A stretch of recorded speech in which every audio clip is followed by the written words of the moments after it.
अस्सलामुअलैकुम students. First of all आज हम डिस्कस करने वाले हैं चैप्टर नंबर 10 के long question answers of class first year. तो आपके जो लॉन्ग क्वेश्चन आंसर जिसमें डिटेल आंसर देने हैं उसमें 6 क्वेश्चंस हैं। क्वेश्चन नंबर 1 कहता है कि give an account exchange of gases in plants. तो ये बोर्ड के पॉइंट ऑफ व्यू से बहुत मोस्ट इंपॉर्टेंट क्वेश्चन है। तो आप देख सकते हैं कि यहाँ पर क्वेश्चन है give an account of exchange of gases in plants. तो आपको पता है कि एक्सचेंज ऑफ गैसेज प्लांट्स में दो तरीक़ों से होती है। एक होता है फोटोसिंथेसिस जो डे टाइम में होता है in the presence of light, and respiration जो all the day means day and night दोनों में चलता रहता है। और फोटोसिंथेसिस के लाइट बहुत इंपॉर्टेंट होती है, इसीलिए सिर्फ और सिर्फ डे टाइम में प्रोसेस जो है वो चलता है।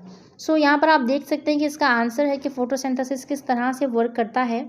आप लोग देख सकते हैं, इसी के साथ में इसकी जो लिंक है पीडीएफ की वो मैं आपको डिस्क्रिप्शन में दे दूँगी। तो इस तरह से आप जो है वो बआसानी काम कर सकते हैं।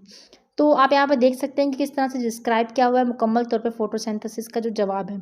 आप इक्वेशंस वगैरह भी लिख सकते हैं आसानी के लिए, तो इस तरह जो है आपको अच्छे से समझ आ जाएगा। नेक्स्ट पेज पे चलते हैं। यहाँ पर भी मुकम्मल तौर पे इसे डिस्क्राइब किया गया कि किस तरह से ट्रांसपोर्ट जो गैसेस होती है स्टोमेटा के ज़रिए से होती है, स्टोमेटा के ज़रिए से कब होती है, किस तरह से वो वर्क करता है, तो मुकम्मल तौर पे इसे डिस्क्राइब किया गया है। देन आपके पास इसके बाद जो है क्वेश्चन जो दिया गया है, इसके बाद जो क्वेश्चन है वो ये है कि how does pressure flow theory explain the movement of sugar through the plants. किस तरह से जो प्रेशर फ्लो थ्योरी है वो एक्सप्लेन करती है मूवमेंट ऑफ शुगर प्लांट्स के अंदर, प्लांट्स किस तरह से मूवमेंट करवाते हैं शुगर की। तो उस थ्योरी के मुताबिक यहाँ पर मुकम्मल तौर पर जवाब का आंसर दिया गया, आप देख सकते हैं। तो आप ऐसा कीजिए कि इसे पोस्ट करके आप लिख सकते हैं, अदरवाइज़ जो है मैंने डिस्क्रिप्शन में जो इसका पीडीएफ दिया है उसके ज़रिए से भी आप देख सकते हैं। तो इस तरह से बआसानी आप दोनों तरीक़ों से ही कर सकते हैं जो आपको सूटेबल लगे। इसी तरह से नीचे भी डिस्क्राइब किया गया कि फोटोसिंथेसिस किस तरह से होती है, क्या क्या प्रोसेस होते हैं, एग्जांपल्स के साथ इसको बयान किया गया है। इसके बाद इस स्ट्रक्चर को आप थोड़ा छोटा करके बना सकते हैं। अगर पेपर के पॉइंट ऑफ व्यू से देखा जाए, पेपर में अगर आप ड्रॉ करने लगे हैं तो इसे आप थोड़ा छोटा करके भी ड्रॉ कर सकते हैं। ये सारा फंक्शन आपको बताया जा रहा है, ठीक है। तो इसके बाद आपके पास थर्ड क्वेश्चन है। थर्ड क्वेश्चन के अंदर कहता है कि describe the cohesion tension theory of water movement through xylem. How do these two interact to move water through a plant? What supplies the cohesion and what is the source of tension? तो ये आपके पास मुकम्मल question इसका answer यहाँ पे दिया गया है। आप एक बार रीड कर लीजिएगा, बहुत लेंदी है, मैं लेंदी अगर रीड करूँगी तो बहुत टाइम लग जाएगा और वीडियो बहुत लॉन्ग हो जाएगी। इसीलिए आप सिंपल सा इसको जो है वो बहुत सिंपल सी इसमें एक्सप्लेनेशन दी हुई है, आप एक बार रीड करेंगे तो आपको ज़रूर समझ आ जाएगा। लेकिन अगर फिर भी आप लोग चाहते हैं कि मैं इसे एक्सप्लेन करूँ तो आप मुझे बता सकते हैं, नेक्स्ट जो मैं चैप्टर्स है फिर वैसे एक्सप्लेन कर दिया करूँगी, ठीक है। तो यहाँ पर आप देख सकते हैं कि इसका मुकम्मल तौर पे जो है वो आंसर दिया गया है। नीचे भी इसका जो है वो सेकंड पार्ट में हमारे पास बताया कार्बन डाइऑक्साइड बहुत ज़रूरी होती है, किस तरह से ज़रूरी होती है वो यहाँ पर सारा का सारा डिस्क्राइब किया गया है। सो आप लोग ध्यान से देखिएगा और लिखिएगा क्वेश्चन को। इसके बाद हम चलते हैं नेक्स्ट पेज पर। मुझे उम्मीद है कि आप लोगों ने लिख लिया होगा। ओके, तो अभी हम नेक्स्ट पेज पे चलते हैं। नेक्स्ट पेज पे इसकी डायग्राम है। आप डायग्राम को थोड़ा छोटा सा करके बना सकते हैं और इसे एक्सप्लेन कर सकते हैं कि किस तरह से कार्बन डाइऑक्साइड आता है और इसके अलावा ऑक्सीजन जो है वो जाती है, कार्बन डाइऑक्साइड गैस और ऑक्सीजन गैस, ठीक है। इसके बाद कोहेशन का मुकम्मल तो पैराग्राफ है। पैराग्राफ जो है वो हमें डिफाइन किया गया किस तरह से कोहेशन क्या होता है प्लांट्स के अंदर। उसके बाद कोहेशन टेंशन थ्योरी को थोड़ा सा एक्सप्लेन किया गया है इसके अंदर कि किस तरह से इसके अकॉर्डिंग काम होता है। इसके बाद नेक्स्ट जो है वो इसकी डायग्राम है। इसकी डायग्राम में जो है वो डायग्राम बनाई गई है, ये किस तरह से वाटर जो है वो इसमें वर्क होता है सारा का सारा।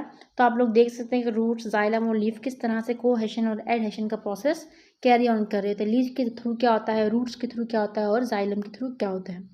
उसके बाद आपके पास क्वेश्चन है, question number 4, what essential inorganic nutrient does a plant require for growth?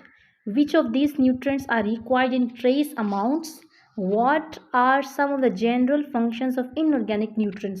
इन तीनों चीज़ों का आपने एक ही क्वेश्चन के अंदर एक्सप्लेन करना। तो आप जैसे कि देख सकते हैं इसमें एक्सप्लेन किया गया आंसर के अंदर कि इसका जवाब जो है वो किस तरह से बनता है। तो आप लोग देख सकते हैं एग्जाम्पल्स के साथ इसे एक्सप्लेन किया गया है।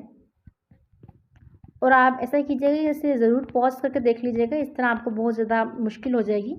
वरना आप PDF डाउनलोड कर लीजिएगा, ठीक है। मैं आपको बार बार इसीलिए याद करवा रही हूँ ताकि आप लोगों को मुश्किल ना हो। क्वेश्चन नंबर 5 है। इसके बाद क्वेश्चन नंबर 5 कहता है कि what are growth regulators. Growth regulators क्या होते हैं?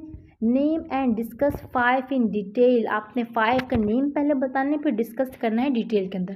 तो आपको पता है ग्रोथ रेगुलेटर्स क्या होते हैं, जो ग्रोथ को रेगुलेट करवाने में हेल्प आउट करें, वो कौन कौन से हैं, वो हम आगे डिस्कस करते हैं। पहले आपने इसकी डेफिनेशन लिखनी है, उसके बाद आपने बताना है कि हमारे पास जो है वो 5 जो है इसके 5 क्या है, इसके 5 जो है वो प्लांट के हार्मोन्स भी कह सकते हैं, ग्रोथ भी हार्मोन्स भी प्लांट की ग्रोथ में अहम किरदार अदा करते हैं।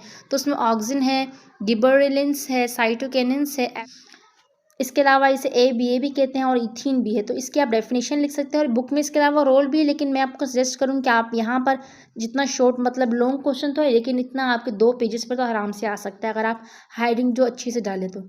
उसके बाद सेकेंड डेफिनेशन है, आप उसको भी देख सकते हैं। एक बार मैं थोड़ा जूम कर लेती हूँ। देन हमारे पास इसकी थर्ड डेफिनेशन साइटोकाइनेसिस। साइटोकाइनेंस का आपने लिखना है मुकम्मल तौर पर। उसके बाद आता है ए बी ए का आप देख सकते हैं कि यहाँ पर मुकम्मल तौर पर डिफ़ाइन किया गया है। इसी तरह से आपने भी इसे डिफ़ाइन करना है। इसके अलावा अपने पॉइंट्स भी आप थोड़ा ऐड कर सकते हैं अगर आप करना चाहें, वरना ही इतना ही इनफ होगा। Then ethylene is regarded as okay, इसको भी आप देख सकते हैं एक बार, ठीक है। इसके बाद हमारे पास क्वेश्चन नंबर है 6। Discuss categorization of plants based on osmotic adjustment. तो इस क्वेश्चन का आंसर हमने दिया गया है कि कौन कौन से ऑस्मोटिक एडजस्टमेंट होते हैं। आपको पता है प्लांट्स के जो कितने ग्रुप्स होते हैं, प्लांट्स के 4 ग्रुप्स यहाँ पर डिफाइन किए गए हैं। एक हाइड्रोफाइट जो वाटर के अंदर रहते हैं, हेलोफाइट साल्ट के अंदर, मीजोफाइट और जीरोफाइट। तो इसको आप देख सकते हैं, ठीक है। तो यहाँ पर मैं आपको एक बार जूम करके दिखा देती हूँ हाइड्रोफाइट्स के बारे में क्या कहता है। Hydrophytes that live in water, okay, जो वाटर के अंदर रहे उसको हम हाइड्रोफाइट्स कहते हैं। मुकम्मल तौर पर इसके बारे में बताया गया है। उसके बाद आता है हेलोफाइट्स। हेलोफाइट्स के अंदर बताया गया कि ऐसे प्लांट जो साल्ट के अंदर रहते हैं, उनके साल्टिश एरिया में, साल्टिश इन्वायरमेंट में रहते हों, उसको कहते हैं। एंड देन आपके पास मीजोफाइट्स है। मीजोफाइट्स कौन से होते हैं? जो कि टेरेस्ट्रियल प्लांट्स होते हैं, ओके, मतलब मीडियम जो जहाँ पर रहते हैं, मीडियम इन्वायरमेंट होता हो जिनका, जैसे हमारे पास होते हैं, उसे हम मीजोफाइट्स कह सकते हैं, ठीक है। इसके अलावा लास्ट है जीरोफाइट। जीरोफाइट जो होता है वो मतलब ड्राई एरियाज में रहता है, जैसे कि डेजर्ट्स वगैरह में। तो आप खुद से भी एक्सप्लेन कर सकते हैं, वरना यहाँ पर बहुत अच्छा और वेल एक्सप्लेन किया गया है। तो यह आपके पास इस तरह से क्वेश्चन नंबर 6 खत्म होता है और आपके पास जो है ये मुकम्मल तौर पर लॉन्ग क्वेश्चन जो है, शॉर्ट क्वेश्चन नहीं, सॉरी, लॉन्ग क्वेश्चन जो है वो चैप्टर नंबर 10 के क्लास फर्स्ट के यहाँ पर कंप्लीट होते हैं। इसके बाद नेक्स्ट वीडियो में हम नेक्स्ट चैप्टर लेकर आएंगे। अगर आपको किसी भी चैप्टर के लॉन्ग क्वेश्चन या शॉर्ट क्वेश्चन में कोई प्रॉब्लम हो रही है, आप कमेंट्स में बता सकते हैं। इंशाल्लाह मैं जल्द से जल्द उसे अपलोड करने की कोशिश करूँगी। और कोई आपको बात समझ ना आई हो तो क्वेश्चन हो तो वह भी आप कमेंट सेक्शन में पूछ सकते हैं। Thank you so much. तब तक के लिए अल्लाह हाफिज़। मिलते हैं नेक्स्ट वीडियो में।